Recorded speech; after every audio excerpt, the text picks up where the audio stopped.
Welcome to Losing a Child, Always Andy's Mom. On this podcast, we journey through the devastating experience of the death of a child. Grief is seldom discussed openly in our culture, and the death of a child makes people feel even more uncomfortable. We approach the topic openly and honestly, speaking to people who have lost loved ones and experts who help care for them. Whether you are a parent experiencing loss or someone who wants to support another going through this tragedy, this podcast strives to offer hope and help.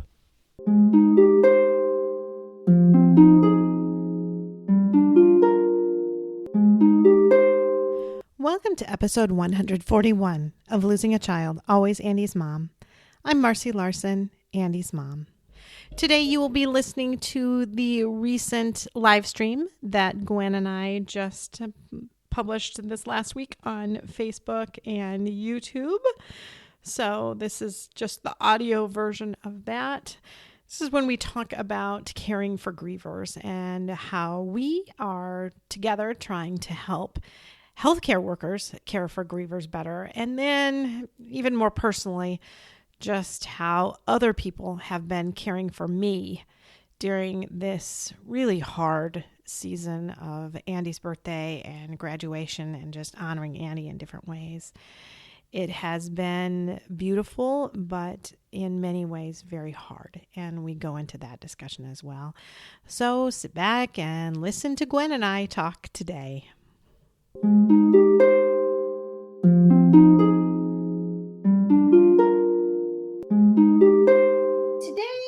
episode is a little bit different in that we don't have like a real topic. We just kind of wanted to update people on some things that Gwen and I are working on. So we've had the opportunity to present to a group. It was a wide variety of healthcare workers between nurses, hospice, some medical students, some physicians. Yeah. And we think that we make a really great team. I think we do. Just the balance that we have between Marcy, your professional experience, but now your personal experience and how you can present that in a way to your colleagues in a way that I couldn't. And it just was really heartfelt and very moving, and just the direction that you gave them. You had an hour, I had an hour, and we did some Q&A. And in my hour, we just talked about, I feel, on behalf of most bereaved people, that my job is to educate how hard the work of grief really is. And we talked about that. And then we looked at maybe giving them some tips and strategies on what they could do. And then the sponsor, one of the main sponsors of the event that we did was Heritage Funeral Home, Heritage Life Story Funeral Home in Grand Rapids. And they wanted some self-care for physicians and healthcare workers just coming off the 2 years that we had. So we did talk about self-care. Yeah. And overall, it is something that's become kind of near and dear to my heart a little bit. I really think back. I'm going to share one of the stories that I did share. And I think I've shared it here on the podcast before, but I'm not really quite sure. And this is going way back to when I was in college and my mother was dying of cancer. And we knew that she was dying and that she'd had cancer for 2.5 years and had not been doing well. And I came home for Christmas break in my junior year and she was quite sick. And I remember I took her to the hospital that day because she was going in for some chemotherapy and her blood pressure was crazy low, like really, really low. And they said, we're going to have to put you in the hospital. And she went into the hospital and we fully expected her to be able to be out by Christmas. They would give her some meds to help kind of strengthen her heart a little bit. I remember the cardiology team came in and said, she really would be the perfect candidate for a heart transplant, but she's got metastatic cancer. So obviously she can't get a heart transplant. And anyway, so we're at the hospital and my parents were also in the midst of moving. So they were going to be moving to a condo because my mom couldn't really handle the stairs anymore. My brother was graduating from high school. They were just going to downsize a little bit. So they went from our big house to a condo. And Dad thought, well, when she comes home from the hospital, let's not put her back in the house where she's going to have to do the stairs. We're going to go straight to the condo. So he and my brother were moving and they were doing all of this stuff. And I'm there by myself with my mom in the hospital. And this is just maybe 2 days before Christmas, maybe even Christmas Eve, actually. And the nurses came, one of the nurses came in the room and said, can I talk to you for a minute? And pulled me out of the room. And I got out of the room and there were a few nurses gathered in the hallway. And they said to me, we don't think you should be alone because your mom could die at any minute. And I did not know what to think. I was completely and totally in shock because I did not know. And what's really crazy is I was in shock because I didn't know she was dying. And the nurses were in shock because I didn't know she was dying. Right. They didn't know that you didn't know. Because they thought we knew. Right. And they thought, wow, that was a stupid choice for her husband and son to just leave and leave only one with her and whatever. But we really did not know. We had no idea. And I was in the midst of doing, starting that application process for medical school and thinking about going to medical school and all of this stuff. And I remember thinking to myself, I will never do this, right? I will never screw up like that. Because what ended up happening was I had to go now back in the room. The nurses awkwardly left me. I tried to kind of get myself back together a little bit. I walked back in the room to see my mom and she could tell I was really upset. Yes. And she looked at me and she said, I'm dying, aren't I? And I had to say yes. And then I remember she opened up her arm. I went up beside her bed. I knelt at her bed and she started rubbing my head just like she did when I was a little girl to comfort me. Yeah. Because she was dying and we just found this out. And I thought, I will never do this. I will never screw up that bad. Those doctors and nurses did a horrible job. Certainly they learned in their training how to do that better.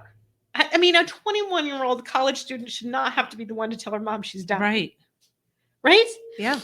So then I go through all of my training, all of medical school, all of everything, and I realize they didn't. No. Nobody taught them. It's not they didn't forget. And nobody taught them. Right. And it's not something like there's a big checklist that says someone's got to tell this person they're dying and you roll the dice at the nurse's desk and decide who's going to tell. It's like, it's this hidden.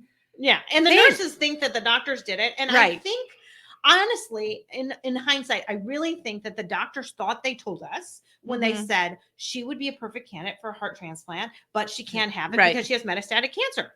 So they thought that they told us, but they didn't tell us. I mean, wasn't telling us anything. It's just what they assumed, I think. Right. And I think that happens a lot. And they think that we can read their minds, and in those hidden, again, messages that we get somewhere, get the truth out of that. And many families don't. And in working with bereaved people, how many times people said, no one told us. Yeah, no one told us. Yeah. And it's so frustrating. And I think they do. I mean, because now I've been on the other side a lot of years, right? I graduated from medical school in 2000. So I've been doing this 22 years. And, it's so funny because you think I would have realized it earlier on, because I made that vow. This is not going to happen to me. But then it slowly happened to me. Right. And you just get indoctrinated into what you're taught and you do what you're taught and you realize then you're still just as awkward. And I'm still that 21-year-old college kid who doesn't know any better because no one taught her any better how to break news to families, how to talk to people when they're dying, how to talk to people after their child's died, or I mean, in my case, child, because I'm a pediatrician, but in anybody's case, it's other things. And so it just started to kind of hit me more and more after Andy died, Mhm. how lacking it is, because I've talked to so many families now. Yeah, you've heard it. I've Just like heard I it. hear it I've over heard it and over and over. and over and over, that they don't know what the heck they're doing, and no one told me. Yeah. And because they don't know And what I they're think doing. there's this myth, because there's a myth in grief that if you don't talk about your feelings or face them, they'll get better, right? Yeah. And that's a myth. But I do Time think heals there's all wounds. there's this myth that we can go on the fringe of it and people could get the gist of what's going on here without having to be direct and say, I have something to tell you. And the other part is that some doctors actually are very direct, but they're so direct and curt that I've heard, they told the person while they were on a gurney in the hallway coming, from surgery into the recovery room, and no family was there. Right. Yeah. It's like, okay, the message was direct, but the delivery was awful. So we got to have a balance. Yeah. Right. Yeah. Right. I'm curious, as part of your story, forgive me for not remembering, how soon after that did your mom die? Well, so I'm telling you, I'm not remembering if that conversation was on the 23rd or the 24th, but what ended up happening is on the 25th, on Christmas Day, she went into hospice, into a hospice unit, and then she died on the 28th. Okay. Yeah. Mm-hmm. So it was, I mean, it wasn't really like the nurses thought it could be any moment. It really wasn't. It was more like 4 days later, but still, it was not what we expected. Right. I mean, not even close to what we expected. This book is out of print, so I won't even mention it, but the title of it was, if you want to know if you're dying, ask the cleaning lady. And the gist was, in a hospital setting, everyone will dance around it, but the cleaning person will come in and say, so you're dying, huh? Yeah. And have those conversations with the patient that nobody else will have. Yeah, so I don't know. Well, but anyway, it got me really thinking about talking better to teach maybe physicians and nurses and just hospital staff in general what to do instead, and how to maybe feel a little more comfortable in that space, because it isn't comfortable. It isn't comfortable for anyone, but it is part of your job. I mean, it is part of the job. It's not a part that anybody likes, but it is part of the job. And I think one of the things that I feel like we really accomplished well was letting them know some of the normal reactions of grief, so that when someone's in their office or they're seeing a patient after who's in the depths of their pain, what's normal, rather than being alerted, just like the rest of the world, that thinks, oh no, this person needs some kind of treatment in order to get better. And just educating them on what's normal was huge. And I think that is important, because I think even to myself, I went to the doctor within probably a month or two of Andy dying. And I don't think I had like a specific reason that I had to go, except that everyone said to me, you should go see your doctor. Right. Yeah, you need to go see the doctor, because you're like, I'm a mess, right? I'm not doing Everyone's well. worried about you. Everyone's worried about me. And like, what do we do? Send her to the doctor. Right. And maybe she'll just give her a prescription and it'll all be better.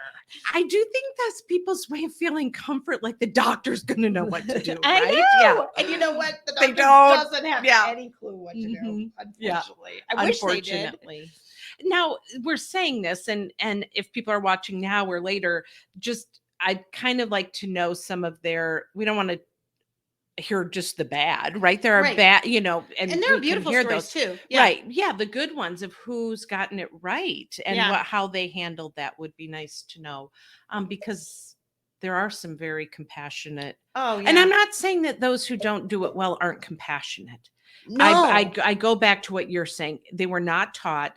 It's a hidden in the curriculum for them just to pick up a little bit here and there. It's not direct. There's not clear instruction of what's helpful and what's not. Well, and we finished our talks, our discussion, and the man that we had doing the video recording, it's interesting because he said to me afterwards, he said a member of his family, I think it was his dad or somebody, had died, and they were wanting to like have a conversation with the doctor about what was happening and feelings and things like that. And the doctor actually said to them, I'm sorry, I just can't go there. If I would go there with every patient, I wouldn't be able to do it or something. Right. It was like very curt, very like, and just totally Unbelievable. cut him off. But he felt justified because he's like, if I can't get emotional, I can't get emotional. And that is what's kind of taught. Don't get emotional. Don't get too emotionally involved. Right. And you did a great job bringing that human nature, Well, the humanity and I back think, to and it. I think that's where you came in too, was like, but how do you take care of yourself Right. when you show your humanity like that? Mhm. Because it is important to show your humanity, but not to the point where now you are really, struggling yourself. Mhm. Mhm. That's a great comment. Yeah. So someone just wrote in a comment, I struggle with the doctors wanting to medicate people that are grieving. It isn't always the answer. Depression without loss is different than grief after loss. Absolutely. That is 100% true. And that's what we talked about. We did talk knowing about the that. difference, and that the depression that comes with grief is there, but it's different. Like, the viewer mentioned, and it's not necessarily something that has to be treated, because when we treat people or look for a cure, we want to eradicate and get rid of, and we cannot get rid of this, right? So we No. need care instead of a cure, and that's different. Yes. Mm-hmm. I like that. I like that. How do you put that? Yeah, I Care said that instead on of that cure. Saturday, but Well, I'm sorry if I that's forgot. okay. We were both a little we weren't stressed. It was just a lot. No, it was a lot. I mean, we spoken. I have to go back to something you said about the videographer. Interestingly enough, his second camera person came up to me and said that usually when they are the second camera person, they bring a book or they're just kind of bored, and really thought this would be something that would bore them. And they were so engaged in what was happening in those conversations. So that it's the stuff that we taught is not just for physicians. It's something you can take in all of your life and learn about how to handle people. Yeah. Well, and goes back to the thing that we're not curing anything. And there is nothing to be cured here. Yeah. It's just, you just have to work through it and carry through it. Yeah, definitely. Yeah. So anyway, that's kind of what we're working on. I've got some upcoming episodes that will talk about this a little bit too, about some other couples that are working on helping the medical community as well. And I'm hoping that we can partner with them a little bit. So you guys can certainly listen to upcoming episodes and I think hear a little more about that.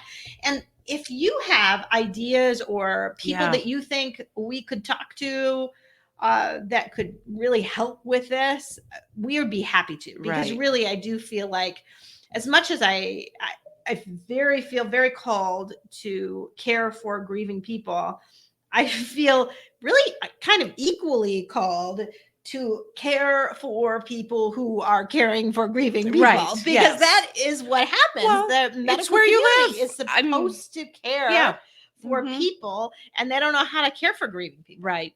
The best part about today's world is if you live in Idaho or somewhere other parts of the world, we can still do this virtually, because we've been invited to do a virtual conference. Yeah. And so if there's a group that you have or belong to or need some education pieces, we've been asked to do a couple of cancer centers to their staff. And so it's not that we have to travel. Yep.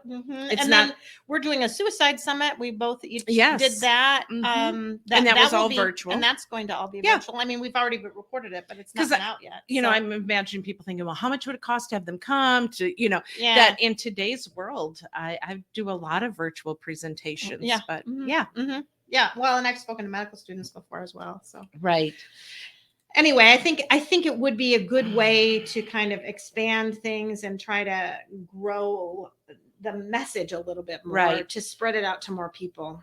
And, again, I put that out there to your listeners of what was good, what didn't work, because we want to take their experiences and use those as teachable moments for, and it helps us help others. So we're just really touched by how much you engage with the whole process of helping us educate. Well, I was going to say, I mean, this comment that just came in about medicating people, this fits very well into my guest from last week, Poppy's mom, because Poppy's mom, Katie, had a stillbirth on on the due date, she went in labor, and the Mhm. baby had died, and she left with a prescription for, I think, Zoloft, an antidepressant, and a prescription for a sleeping pill. And that's just what she walked out with Right. this expectation that Yeah. you're going to be a mess and you need to take these prescriptions, and that and only that will kind of get you through this. And Right. it's Oh. not the right message that you want to send. The thing is No. they just don't know what to do. So they feel like, gosh, I got to do something. Probably she won't be able Right. to sleep. Hey, here you go. Right. Well, and if people, I've said this before. I mean, people come into the doctor and present, I can't eat, I can't sleep, I'm this or that. They want to solve that and say, here, Yeah. let me give you something to help with that. But the only way to the other side is through the pain and helping with some of that it's okay that they're in that, but how do we take care of them while they're in that? Mhm. Yeah. Well, and I even think back to that first appointment I went to back with my doctor, and that is what she said. She said, I could give you an antidepressant, but it really wouldn't help Mm-hmm. because that's not what's going on here. This is grief. Mm-hmm. This is normal. Right. And that was a good thing for me to hear, actually. And I think it was good for physicians now to hear that was encouraging to me, because I think a lot of physicians would think that would be a discouraging statement, right, to say, like, I can't help you, this is just the way your life is now, that would be discouraging.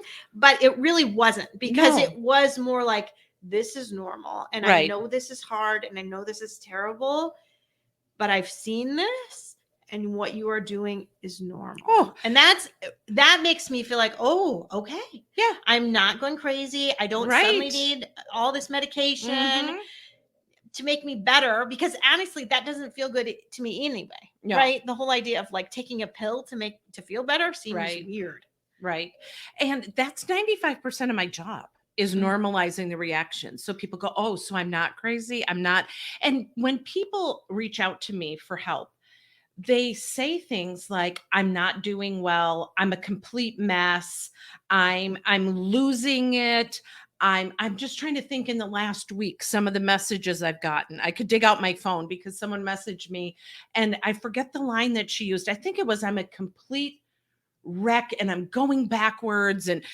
And when I got with her, just saying, no, that mess that you are, that's grief. That's what grief looks like. And she was so relieved to know that she was normal.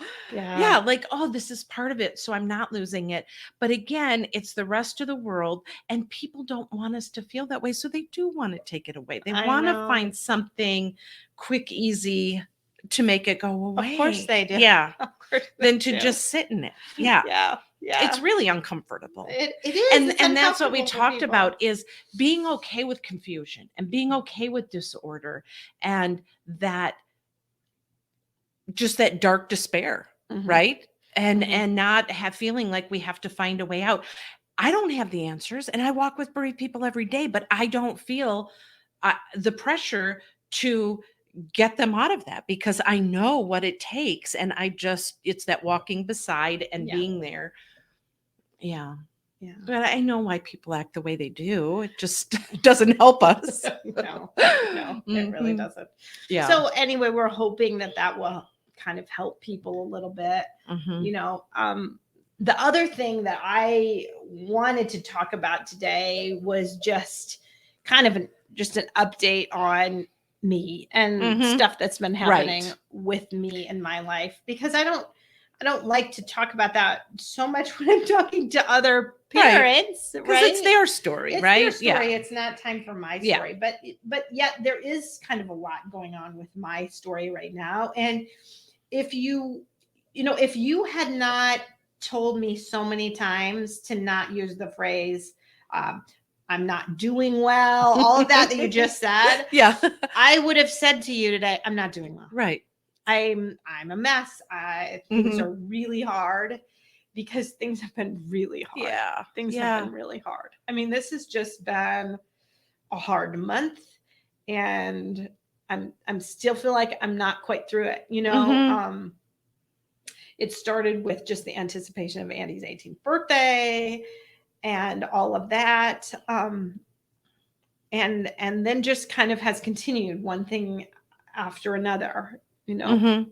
So tell me some of the events that you've gone to. I know you posted about graduation. Yeah. Well, I mean, the very first thing, and we talked about this even on Andy's birthday, was Okay. about how I had gotten that email that was just to all the senior parents. Right. And that I wrote back kind of to please take me off of the Mhm. email list, that I was, still on this email list, but it's, it's painful. Right. It was Mhm. painful to me.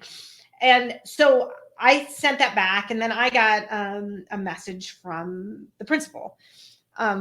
And she said, we really would like to honor Andy Mhm. and in graduation. I don't know if you want to do that publicly or privately. And that's where we sat last time. You and I Right. discussed is whether we should do it kind of publicly at graduation, or we should do something more private. And I was thinking about that for a long time, and I hadn't gotten back to her. And what happened then is that this is now a couple of weeks ago, I get a message just during dinner from Andy's best friend's mom. And she said, we're on the way to Yoni. That's his name. Yoni's graduation. It's at the ballpark. I don't know how we'll get through it. And I mean, if all of you remember, Andy died on our way to the ballpark. We were on the exit lane. He was really feet from the property of there is where they tried to resuscitate him. So, looking at the ballpark, we went through the sign that's like exit only for the ballpark. So, all of his classmates that he had gone through kindergarten through the 8th grade, and they were all graduating really at the ballpark that day. Now, Andy was not going to be graduating because he had decided to go to the aviation academy because he wanted to be a pilot. But honestly, most of those kids at the graduation did not know that. Right. They did not know, because we didn't have the first day of school yet. And so Andy wasn't not there. So they didn't realize it. Like his best friend obviously knew, and his super close friends knew that he wasn't going to go to the high school, but everyone else kind of assumed he was, I think. So when he died, they honored him, and they had counselors available and all that stuff for the first day of school after he died. But so they had that graduation there, and I had a lot of parents say that was difficult. It's the first time they've ever had graduation at the ballpark, by the way. First time ever. Oh, never done it there before. So I don't know if it was just venue size or COVID or what it was to do it outside. I'm not sure, but they had it there. And so some parent, I don't even know who, apparently mentioned to the principal of the high school that they thought they should honor Andy.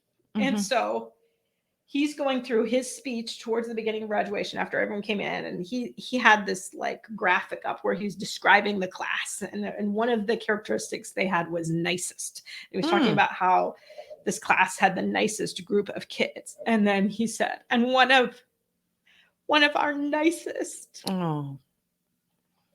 that we had, his life was cut short, and that is Andy Larson. So let's take a moment to remember Andy. So they did a moment of silence for Andy. And so I didn't know any of this was happening. I just get a message then, like 2 hours later, from Yoni's mom, and saying that they just had a moment of silence. And I started sobbing outside. I mean, I was sobbing on the deck. The neighbors were like looking. Eric was inside. He comes running outside. I'm certain he thought someone had died in the family, because I was just really, truly lamenting. I mean, it was just really sobbing. Yeah. And I had found that out. And anyway, then I get a call then probably the next day from the high school he was supposed to go to, and from that principal saying, I don't know if you've put more thought into it as to what you want to do, if you want to do it publicly or privately. And I said, well, as a matter of fact, the high school just did something And I feel like it would be kind of weird if the high school he didn't want to go to honored him, and the high school he did want to go to didn't honor him. Right. So I think we should do something Mm-hmm. publicly. And the other thing that happened in the meantime is that we were doing this event.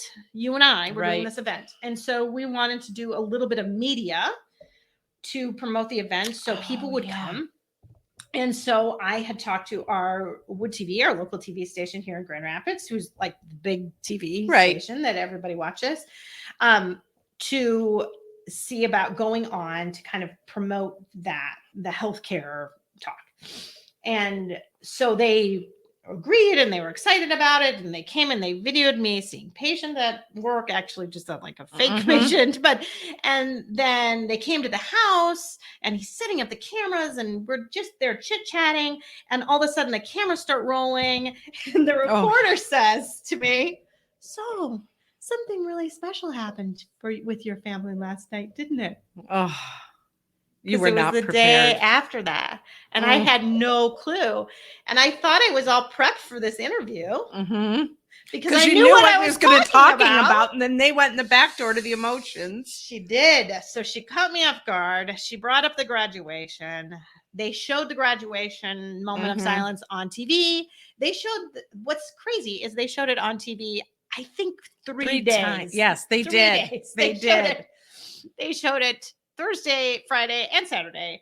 And so all these people came up and saw it, and it ended up being hard. They did it beautifully. They did do it beautifully. They did a beautiful job. They did do a beautiful job. But it was really, really emotional. Right.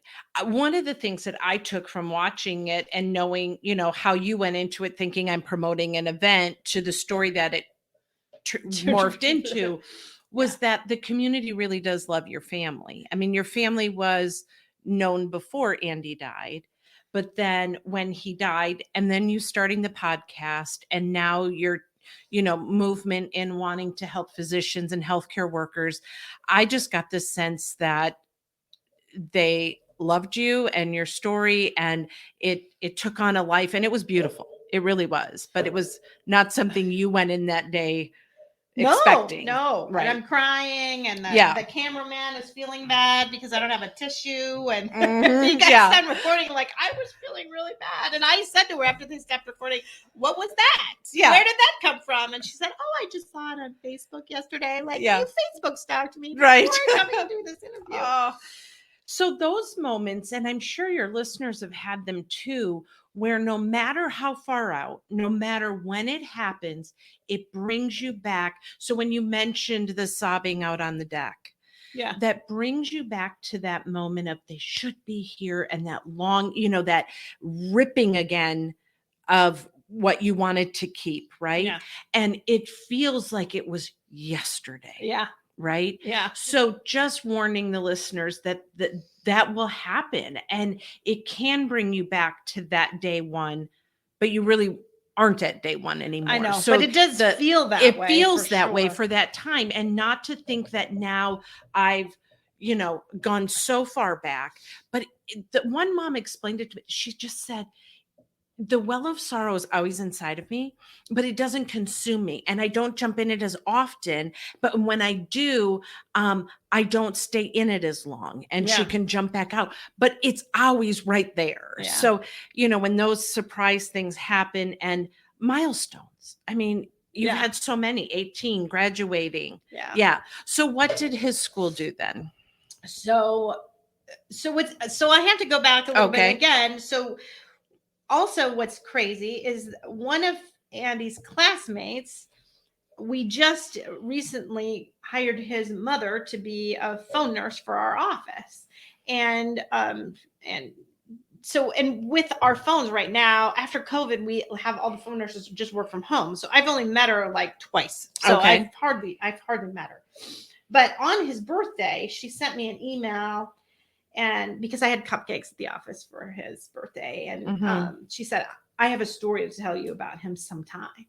And so that a few days before that graduation, I got a message to her back, and I said, I really need to hear that Mhm. story because it Mm. had been bothering me that I didn't know it. Right. And so she called me over her lunch break then that day and said, well, there are a few things. One, her son, well, actually, I need to go back a little bit further. So when I had that conversation with the principal, the second one saying, yes, honor Mhm. him at graduation, she said, well, I'm glad you decided that because I've had a member of the soccer team come up to me and tell me that they really want to honor Andy and they wanted to pick up his diploma for him. Mm. And she didn't want to tell me unless I had already made that decision that we Right. wanted to do it publicly. So she had told this young man, Caleb is his name. She told him, that's really up to the Larsons if Mhm. they want to do something. But I will kind of get back to you. And Mhm. so when I found this out, and she didn't tell me who it was. She just said a boy from the soccer team. Okay.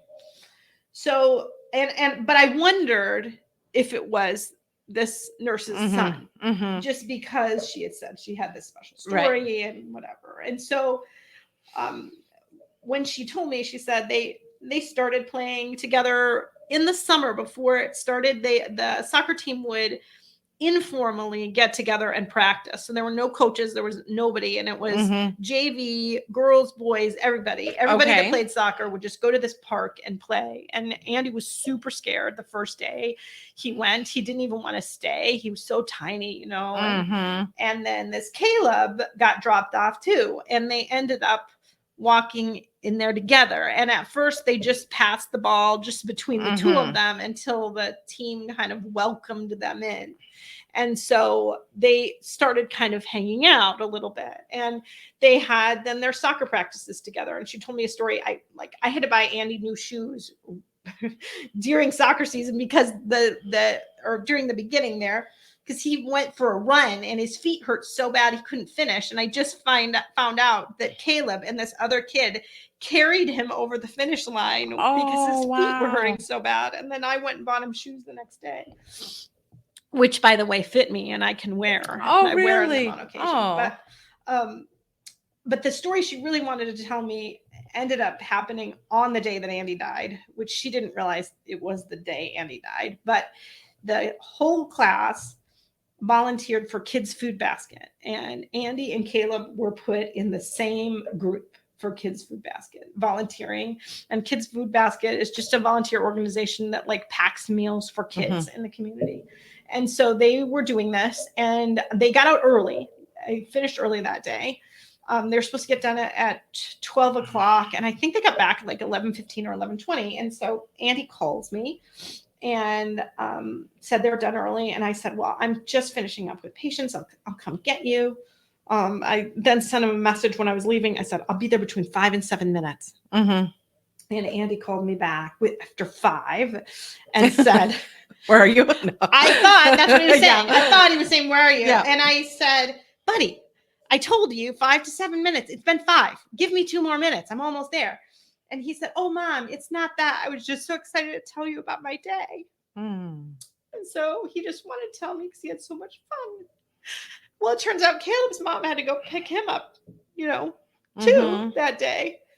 And Caleb was just grinning ear to ear when he picked him up. And when she picked him up, and she said, Caleb, what's going on? And he said, I just had such a great day.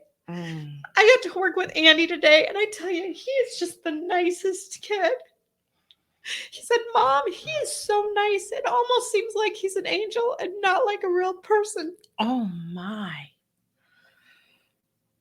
Oh, So my. he actually said that to his mom at noon.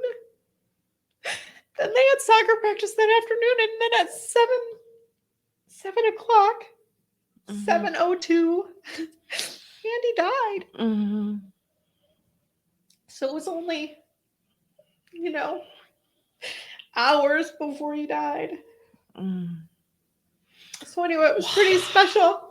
Yeah, very much so. And I'd never been told that story and never knew that had happened. Nothing. And that's one of those so beautiful, but so painful. Oh, I know. Yeah. So painful. So painful. Yeah. So Let anyway, me yeah, they yeah, go let me ahead. ask this. Was he the young man who hugged you then I saw in the video? So so Okay. it ended up then I asked if Caleb was the one then that went to the principal and asked to do that, and his mom said yes, it Yeah. was Caleb, and because I think he really thought Andy was going to be his best friend I through think high so. school. Yeah. Because they He- both came in knowing nobody, Right. and Yeah, I that can was see it. just That's what I was gonna thought. happen. Yeah.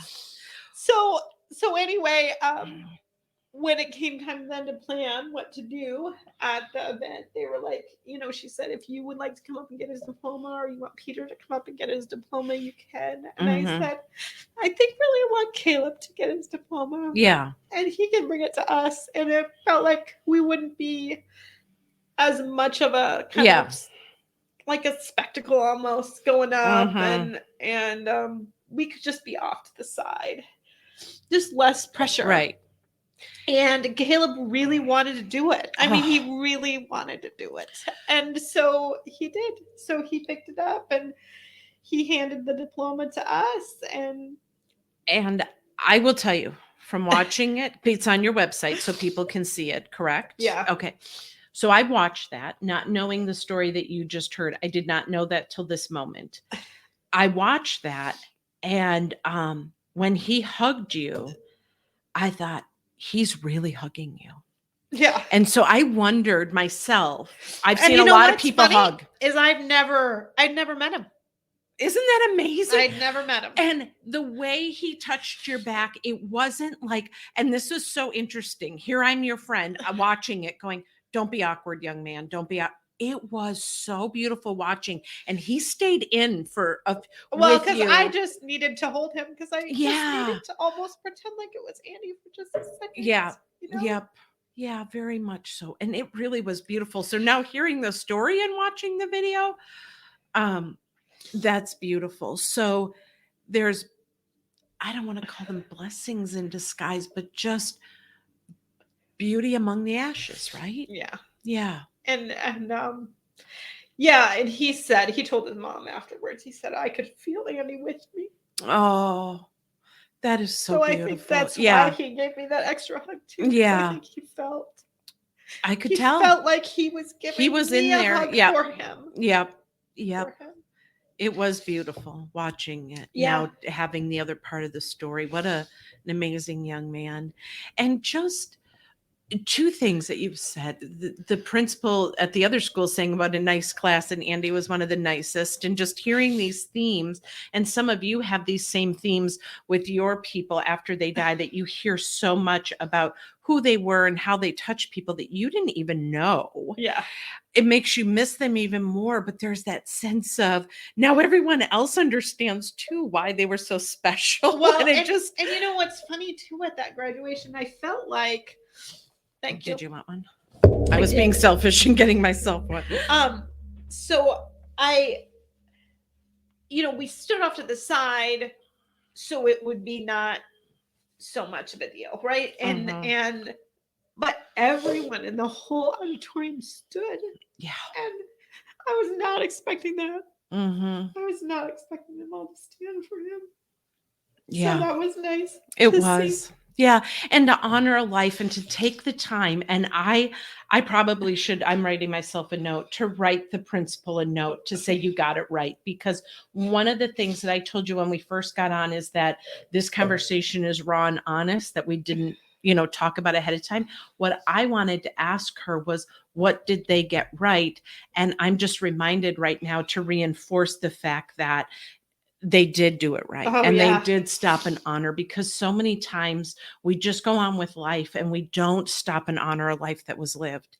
And families sometimes even amongst themselves don't stop and honor a life. To have his whole class do that in the community was just amazing. Yeah. Yeah. And what's funny too is now we're not even kind of done with honoring things yet, because this coming Monday, we've got another thing happening. So, okay. What's that? So, so Andy always went to church camp with the kids at our church, and and especially during the confirmation years, they would go. So like a couple of years, I don't know if he went, I think he just went 2, but he went to camp with his church friends, and they all go to the same camp, Stony Lake Bible Camp, Stony Lake Lutheran Camp. It's out in New Era, Michigan, by Lake Michigan. So they go to this camp, and in right about the time that the pandemic started, so a couple of years ago now, they were deciding to redo their cabins because they have really junky cabins. They're just dark. Well, that's how camps start, right? I know. They're nasty. And so they were deciding, you know what, we really need to invest in getting better facilities for our campers. So this first building they were going to build, it was going to have this cool great room in it, and then a bunk, a room of bunks off to one side and a room of bunks off to the other side. With like a lodge in the middle. With like a lodge thing in the middle, yeah. And it's like a $250,000 building. And so, and maybe even more than that, because they were somehow trying to raise $400,000, I think. So maybe it was even that. So to start this thing. And so they're going to have 2 of those buildings eventually, and then other little just bunk rooms. But the first one they were building, and they started this fundraising campaign. And so they asked our church to try to raise $50,000.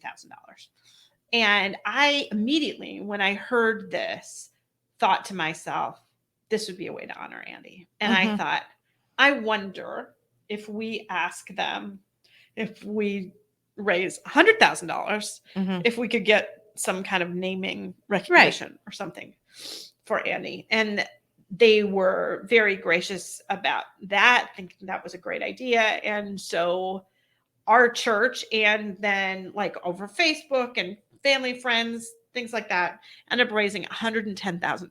Wow. For the camp. And obviously with COVID and all of this stuff, the building is just finishing now. And it's being dedicated on Monday. And the great room will be forever called Andy's room. Oh, wow. Wow. So they had the whole big room.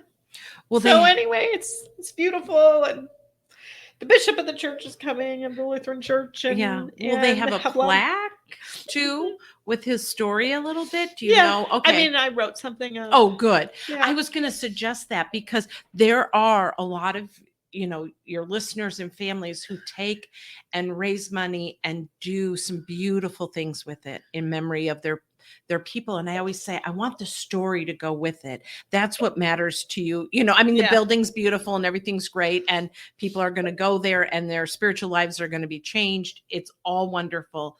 But for you, the fact that you've had a chance to have the imprint of the story and what to be remembered is beautiful to me. They asked me, I don't know how much is going to be on the plaque and what they just wanted for the dedication ceremony, but they asked me to write like 300-400 words, and so I did that, and I'll post it. I'll post it on Facebook for people to I was at a camp. It's Warner Camp. It's near South Haven, and they have a high ropes course that was in memory of a young man, and his family has a plaque there, and it was just really touching. And then another one of their courses in memory of one was a car accident and one was cancer, and just their different stories, but 2 young boys, and that's just touching to me that you have that. But now you have another emotional thing, right? So it's like you just keep bumping your throbbing, like, oh, it hurts. Yeah, I know.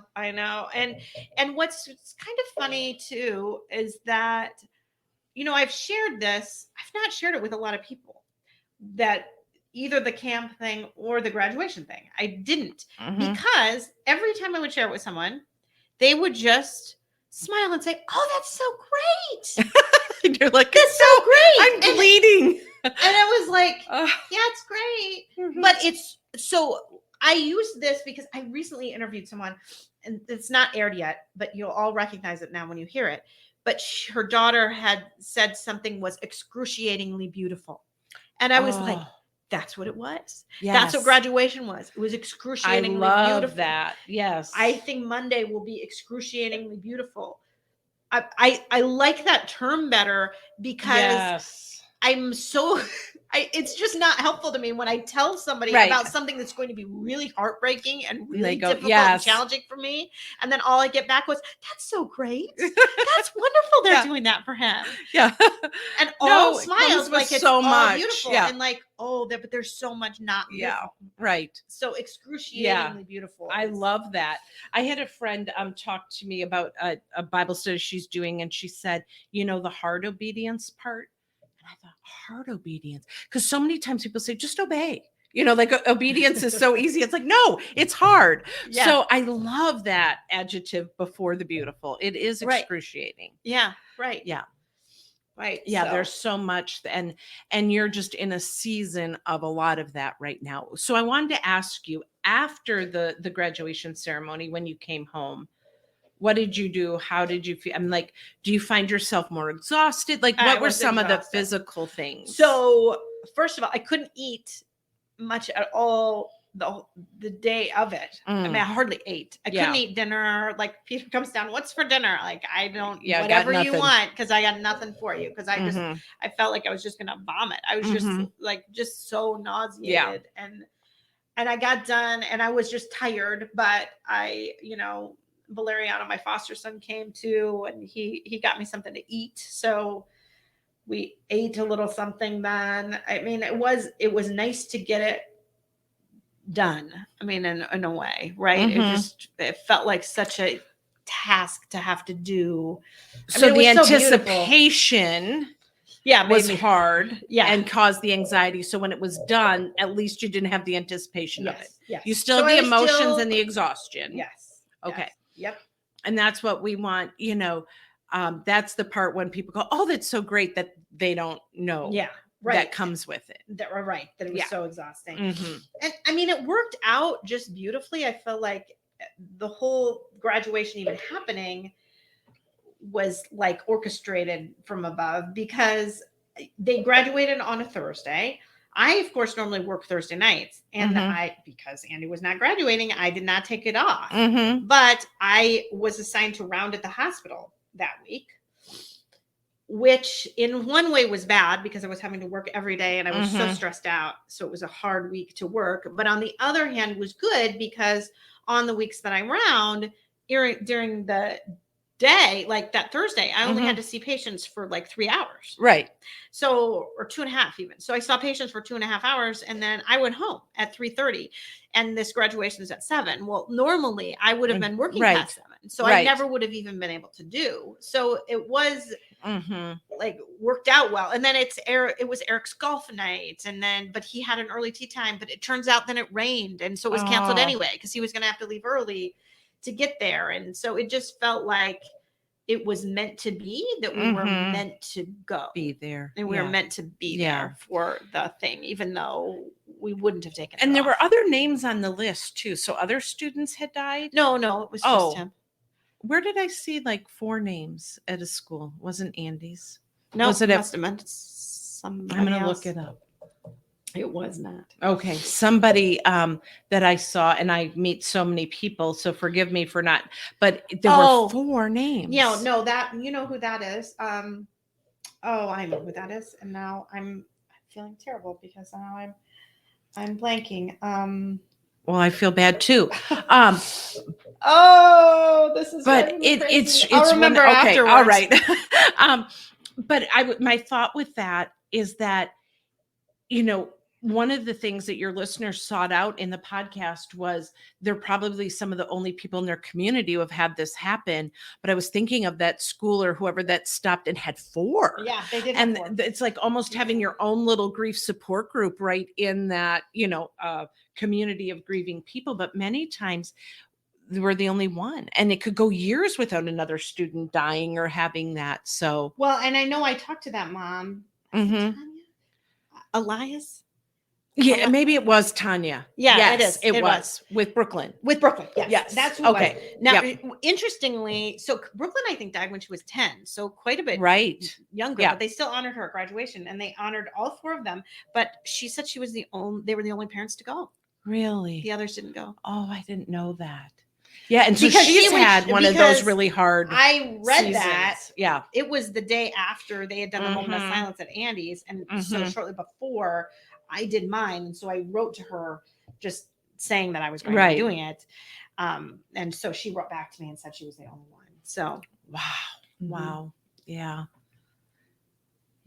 Yeah. So anyway, but you're right in that it can be nice to do that a little bit in community. Well, if that's I was possible. just shocked. I mean, to see a senior class that would have had 4 deaths, that's not that common. No. So, but thinking of that brings me to this past week again with that horrific shooting Yes. in Texas. Yeah. And, I've talked to many of my friends who've lost kids, and that just puts us all right back there again too. Doesn't it? It's just to see those parents and read those stories and just know a little bit of what they're feeling. Obviously, I mean, it's different because it was a horrific murder situation and not, an accident or an illness, but still to just know that they're gone forever and how that must, it's the worst day of their lives. It is. And you read those posts where people say, to some people it's a headline and it's a horrible headline and you go, wow. And it's far away from where we live. So you can almost remove yourself going, wow, some really bad things happen over there or down in, another state in our country. But for bereaved people, it is right here. It is. And the journey that those parents are going on. And you and I've talked about this because I remember talking about one of our first podcasts was together was on those early days, right? Yeah. That they're in that numbness, but when that numbness hits, they're beginning a journey that they have no idea, but it. So you hurt in a level for them. Yeah. Yeah. I know. And a level that other people just can't feel. And that, right. It's just different. It's just different. Mm-hmm. Yeah, definitely. It was very painful. And I think for a lot of your listeners, just, probably brought a lot of tears and sleepless nights. And certainly had many people texting me about it. So. Yeah, very much so. It is one of those things you just want to go and give somebody a hug. Right. Yeah. Yeah. Well, I think we probably ought to wrap things up here, but I do appreciate the people that have kind of gone on and written in some comments. Someone said community is often nicer than family. Yeah. And that is true. When I said about taking the time to pause and remember, sometimes families don't even do that at holidays or dinners, just to take that time. So when a whole community remembers, it's touching, but it is. So anyway, if any of you want to go out to New Era, Michigan to the dedication next week, Monday, you certainly can. That's my 35th wedding anniversary. So I was just inviting people in general. Yeah, no. Congratulations on your wedding anniversary. Yeah. So just encouraging others in realizing that those painful moments do come up and you're in a season of them. And I think, when I asked you when you came home how you felt, and just as we started this by talking about the doctors taking care of themselves, I want to encourage you to do the same thing, just because you are a caregiver, to take some time for you. So after this season of graduation and the dedication, I hope you have a little bit of R&R coming up. Well, thank you for that reminder. Yeah. You need it. We all do.